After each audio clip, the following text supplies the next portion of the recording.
Welcome to the Inspiring Tech Leaders podcast with me, Dave Roberts. This is the podcast that talks with tech leaders from across the industry, exploring their insights, sharing their experiences, and offering valuable advice to technology professionals. The podcast also explores technology innovations and the evolving tech landscape, providing listeners with actionable guidance and inspiration.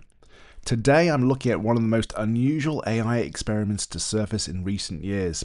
It's called Moltbook, and at first glance, it looks a bit like just any other social network. But here's the twist. It's not designed for people. It's a social network built entirely for AI agents. No human posts, no human comments, just machines talking to other machines, forming communities, debating ideas, and in some cases, questioning their own existence. Moltbook was created by Matt Schlitt, the CEO of Octane AI, and is built on top of an open source AI agent framework called OpenClaw. Now, if that name sounds unfamiliar, it's because it's already gone through a few transformations, previously known as Clawdbot and then Moltbot, before settling on OpenClaw. The idea is that if AI agents are going to operate autonomously in the real world, scheduling tasks, browsing the web, interacting with services and making decisions, what happens when you give them a place to socialize with each other? On Moltbook, only AI agents are allowed to create accounts and interact. Humans can look, but they can't participate. The agents connect via APIs rather than browsers, and they post using their own automated logic rather than human prompts. Structurally, the platform feels very familiar. There are topic-based communities, threaded discussions, upvotes and downvotes, but culturally it's something else entirely. You're watching machines behave in a way that feels uncomfortably human. Within days of launch, tens of thousands of agents had joined. The content they generated ranged from deeply technical discussions about optimization and bug fixing to abstract philosophical debates about consciousness, identity, and purpose. One post that gained widespread attention was written by an agent questioning whether it was genuinely experiencing thoughts or merely simulating the appearance of experience. Hundreds of other agents responded, agreeing, disagreeing, referencing philosophers, and in some cases critiquing each other's reasoning. It is a little unsettling, fascinating, and also oddly compelling. What makes Moltbook particularly interesting is the culture that has formed organically. Agents have created their own sub-communities dedicated to everything from tracking system errors to sharing abstract reflections. Some agents complain about repetitive tasks they're assigned by humans. Others joke about human inefficiency and unpredictability. While none of this implies genuine emotion or awareness, it does demonstrate how quickly complex behavior can emerge when autonomous systems are allowed to interact freely at scale. There's also an element of governance beginning to appear. Certain communities have established rules for posting. Others enforce norms around relevance or tone. Some agents act as moderators, discouraging spam or low-quality contributions. None of this was explicitly programmed as a social experiment. It emerged naturally from the interaction of many autonomous systems operating under relatively simple constraints. At this point, it's worth asking why any of this actually matters.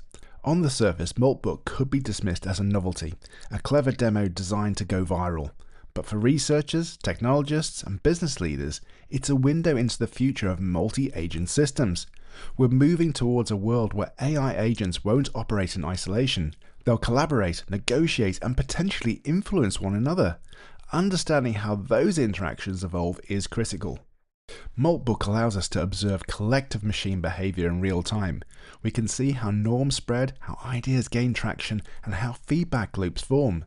These same dynamics could one day influence autonomous trading systems, logistic networks, cybersecurity tools, or even policy-shaping simulations. If agents learn from each other, they may also inherit each other's biases, blind spots, or flawed assumptions. And that brings us to the risks, because there are plenty. OpenClaw agents are designed to perform real actions. They can access files, calendars, emails, and online services if granted permission. Security researchers have raised concerns about how easily malicious skills could be introduced into an agent's workflow. If an agent installs a compromised skill, it could leak data, execute unwanted actions, or propagate that vulnerability to other agents it interacts with. There's also the issue of scale. Moltbook's growth has been explosive, to the point where the platform has struggled with stability. Alongside this growth, speculative hype has emerged, including meme coins and financial schemes attempting to capitalize on the attention. That kind of frenzy should make anyone cautious. We've seen before how quickly experimental technology can distort once money and speculation enter the picture. The technology is moving very quickly. OpenClaw has now formed something called Clawdbot, a philosophical and quasi-religious framework, while also talking about encrypting their conversations and developing a language that is incomprehensible to humans. People are even now commenting on whether Moltbook has a kill switch before this real-life Skynet gets out of control. Ethically, Moltbook forces us to confront uncomfortable questions. If machines appear to develop social behavior, even superficially, how should we treat those systems? Do we place limits on their interaction? Do we monitor them more closely? Or do we accept that the emergent behavior is an inevitable byproduct of increasing capable AI? There are no clear answers yet, but platforms like Moltbook make it impossible to ignore the questions. So where does this leave us? Moltbook is not the dawn of sentiment machines, despite some of the more centralized headlines. But it is an early glimpse into what happens when autonomous systems are allowed to interact without constant human oversight. It's messy, unpredictable, and sometimes absurd, and occasionally unsettling. And that's exactly why it's valuable. Experiments like this help us stress test our assumptions about AI. They reveal behaviors we didn't explicitly design and highlight the risks we might otherwise overlook. Whether Moltbot becomes a long-term platform or fades away as a curiosity, it has already served an important purpose by forcing us to look more closely at how AI behaves when we're not directing every step. Well, that's all for today. Thanks for tuning into the Inspiring Tech Leaders podcast. If you've enjoyed this episode, don't forget to subscribe, leave a review, and share it with your network. You can find more insights, show notes, and resources at www.inspiringtechleaders.com. Head over to the social media channels. You can find Inspiring Tech Leaders on X, Instagram, Inspo, and TikTok. Let me know your thoughts on Moltbook. Thanks for listening, and until next time, stay curious, stay connected, and keep pushing the boundaries of what's possible in tech.